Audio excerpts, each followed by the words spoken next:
فتوكل على الله إنك على الحق المبين.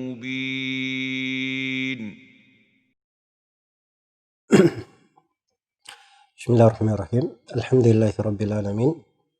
Wassalatu wassalamu ala al-mab'uts rahmatan lil alamin. Nabiyina Muhammad wa ala alihi wa sahbihi wa man tabi'ahum bi ihsanin ila yaumiddin, amma ba'd. Kaum muslimin dan muslimat, para pendengar dan seluruh yang menyaksikan acara ini dimanapun Anda berada, Assalamualaikum warahmatullahi wabarakatuh. Bulan Syawal itu salah satu penamaan bulan berjalan di tengah orang-orang Arab dan ditetapkan di dalam Islam. Karena di dalam Al-Quran Allah Subhanahu wa Ta'ala berfirman, Inna iddatasy syuhuri indallahi 12 syahran fi kitabillah yawma khalaqas samawati wal ard minha arba'atun hurum. Sesungguhnya jumlah bulan di sisi Allah ada 12 bulan dalam ketentuan Allah. Di hari diciptakannya langit dan bumi, dan diantaranya ada 4 bulan yang diharamkan, 4 bulan yang diagungkan. Karena itu penamaan bulan ini itu datang di dalam hadits Rasulullah, ditetapkan oleh Nabi Sallallahu Alaihi Wasallam dan berjalan di hitungan para sahabat. Dan setiap umat itu mereka menghitung hitungan bulan dan hisab pada apa yang berjalan di tengah mereka. Hanya saja yang disayangkan untuk kita di masa sekarang ini, banyak dari umat Islam itu tidak mengenal dari nama-nama bulan Islam dan tidak menjadikannya sebagai penanggalan di dalam hari-hari kehidupannya. Jadi paling tidak, kalaupun di sebuah negeri seperti di negeri kita ini ada penanggalan-penanggalan yang sudah dimaklumi, kita juga sebagai umat Islam semangat untuk mengenal penanggalan-penanggalan di bulan kita. Karena itu terkait dengan hukum-hukum, terkait dengan keutamaan-keutamaan, dan terkait dengan ibadah-ibadah. Iya. Seperti di bulan Syawal ini, puasa 6 hari di bulan Syawal. Nah, dikatakan di bulan Mei atau Juni atau Juli, tapi dikatakan di bulan Syawal. Syawal itu dihitung dari tanggal 2-nya, mulai boleh berpuasa, hingga tanggal 30-nya. Dan setiap bulan itu ada sebab penamaan di kalangan orang Arab. Disebutkan oleh Ibnu Katsir rahimahullah, beliau nukil dari Alamuddin As-Sakhawi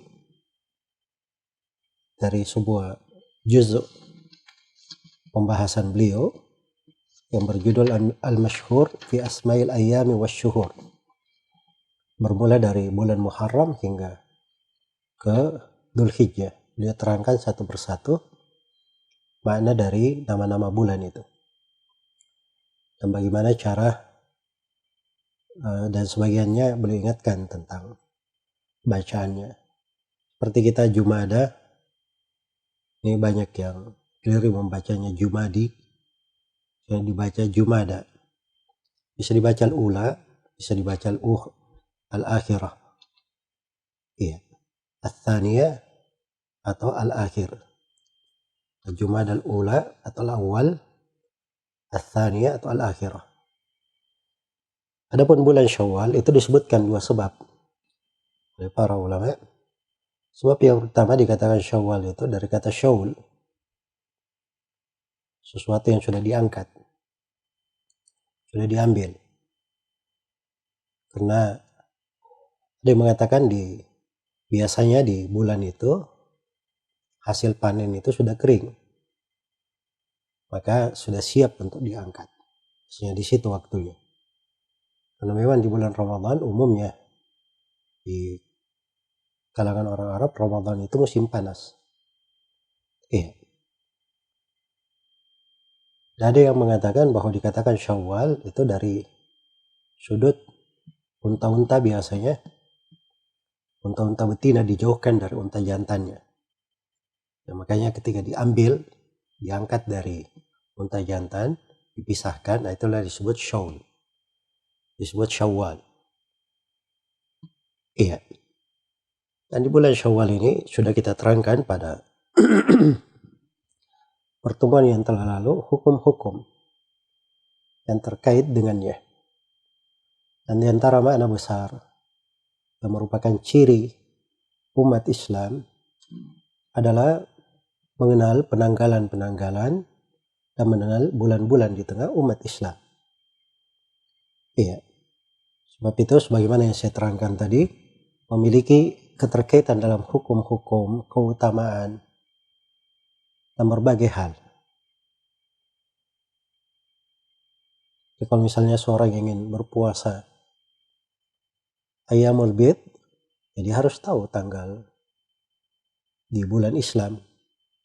Karena Ayyamul Bid itu tanggal 13, 14, dan 15 dari bulan Islam. Dari bulan Islam.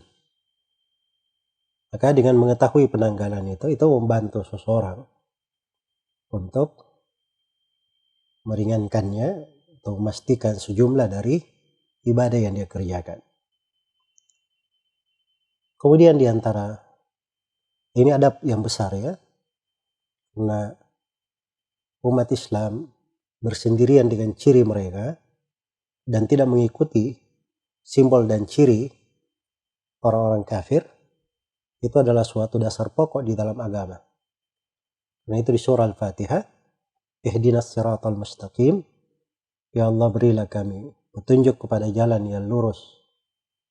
Siratal ladzina an'amta alaihim. Diterangkan apa jalan yang lurus itu. Itu jalan orang-orang yang kau beri nikmat atas mereka. Ghairil maghdubi alaihim waladdallin. Bukan jalan orang-orang yang disesatkan, bukan jalan orang-orang yang dimurkai, dan bukan pula jalan orang-orang yang disesatkan. Iya. Dia mengenal jalan yang lurus dan dia berlepas dari dua jalan yang keliru. Sebagaimana beda antara kafir dan mukmin, beda antara penduduk neraka dan penduduk sorga, beda antara golongan kanan dan kiri, beda antara orang yang berbahagia dan orang yang merugi di hari kiamat. Maka ini makna dijaga di dalam kehidupan. Karena seorang itu hidup sebagai hamba Allah Subhanahu wa ta'ala. Dan itu ketentuan Allah Subhanahu wa ta'ala di tengah makhluknya. Kemudian perlu saya ingatkan bahwa di dalam menjalani kehidupan ini dengan beredarnya hukum-hukum, berjalannya ketentuan-ketentuan seperti di bulan Syawal ini, membuat kita itu lebih memahami makna dari kehidupan. Dan di antara etika dan makna yang selalu kita tanamkan, bahwa hidup ini harus selalu ditegakkan dengan hal yang bermanfaat, hal yang membawa kebaikan untuk diri kita. Ibadah itu bukan cuma berhenti di Ramadan, tapi berjalan di bulan-bulan yang lainnya, termasuk di bulan Syawal.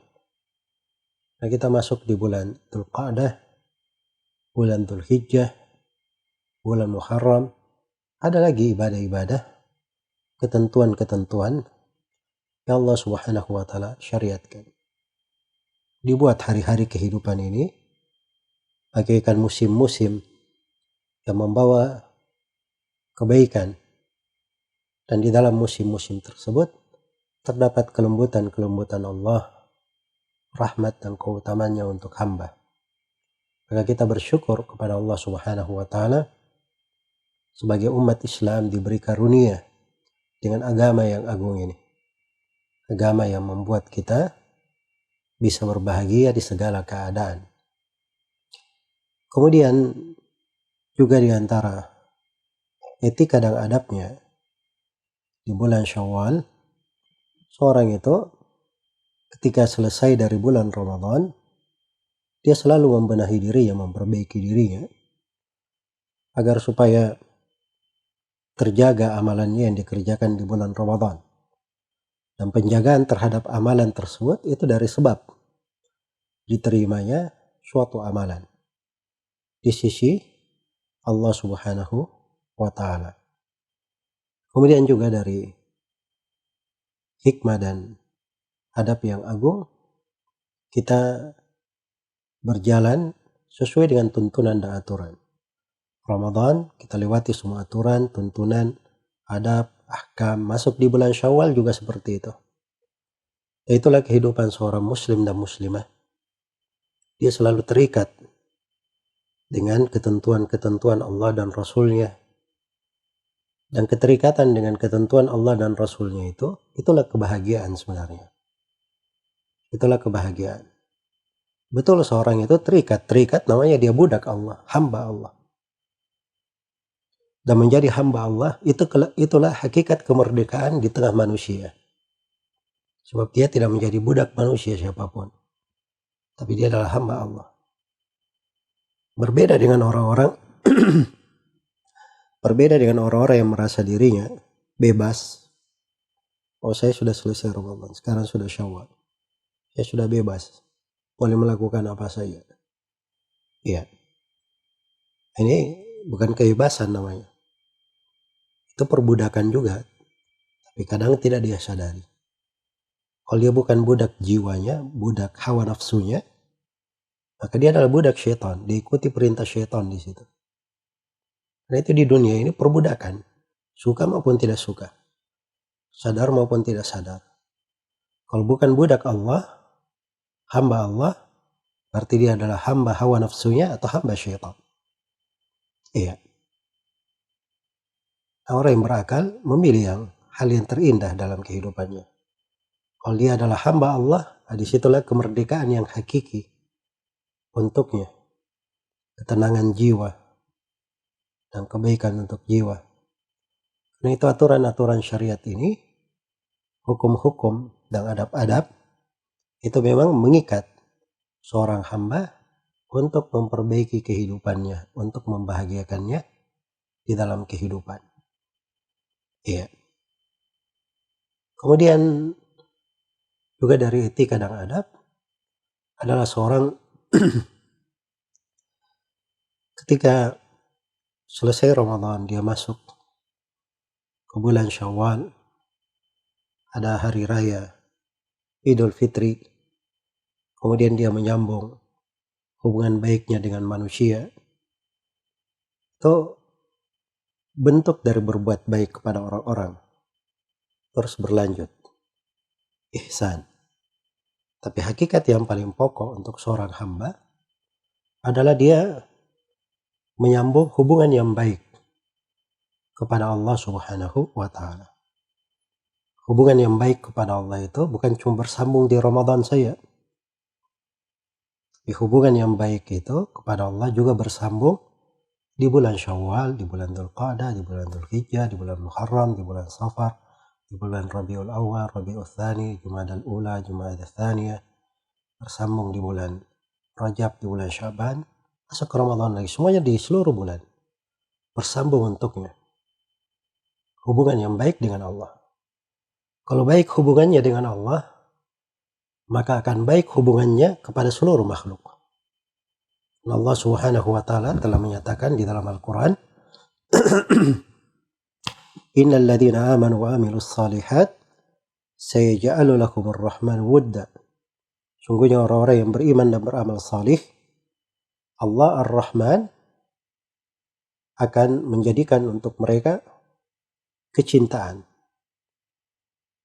Iya. Dia dicintai oleh Allah, dicintai oleh para malaikat, dicintai oleh penduduk langit, dan dicintai oleh penduduk bumi. Karena itu syah di dalam hadits riwayat Bukhari dan Muslim dari Abu Hurairah radhiyallahu anhu, bahwa apabila Allah Subhanahu wa Ta'ala cinta kepada seorang hamba, maka Allah akan memanggil Jibril. Kemudian Allah berfirman kepadanya, wahai Jibril, aku mencintai si fulan, maka cintailah dia. Luar biasa, subhanallah, si fulan ini. Diumumkan bahwa Allah mencintainya. Allah beritahukan kepada Jibril, aku mencintai si fulan ini. Kemudian Jibril mengumumkan hal tersebut kepada para malaikat di langit. Iya. Kemudian malaikat di langit itu mengumumkan kepada malaikat di langit di bawahnya lagi. Kemudian diletakkan untuk hamba ini kecintaan baginya di tengah penduduk bumi. Di tengah penduduk bumi. Karena itu seorang alim, seorang penuntut ilmu, dia itu didoakan oleh makhluk-makhluk. Sampai ikan-ikan di laut saja mendoakan untuknya. Ya, karena itu keimanan dan amalan salih itu dijaga dan dipelihara. Menyambung hubungan yang baik kepada Allah itu akan membuat hubungan kepada makhluk menjadi baik. Adapun kalau kita hanya mencari dunia, ya hubungan dengan makhluk semuanya bagus, dia jaga, dia pelihara, tapi hubungannya dengan Allah tidak bagus. Hubungan dengan Allah dia hanya kenal di bulan Ramadan saja, di selain daripada itu dia tidak kenal. Maka ini adalah hal yang berbahaya untuk seorang hamba. Kemudian terakhir yang ingin saya ingatkan di sini, bahwa Al-Quran itu di dalamnya segala ilmu, segala kebaikan, segala hal yang diperlukan oleh manusia. Apa saja yang diinginkan oleh makhluk, itu semuanya ada di dalam Al-Quran. Karena Allah Subhanahu wa Ta'ala telah berfirman, wa kadzalika nufassilul ayat. Demikian kami merinci ayat-ayat, merinci segala sesuatu. Ya. Wa nazzalna 'alaikal kitaba tibyanan likulli syai'. Dan kami turunkan kepada engkau Nabi Muhammad Alkitab sebagai penjelas untuk segala sesuatu. Segala sesuatu diterangkan dan dijelaskan. Iya. Dan sekarang banyak orang kalau ada masalah dalam kehidupannya, ya curhat, cari orang yang bisa menasihatinya, orang yang bisa mendengarkannya, bisa memberikan masukan kepadanya. Dia nggak tahu bahwa Al-Quran ini itu adalah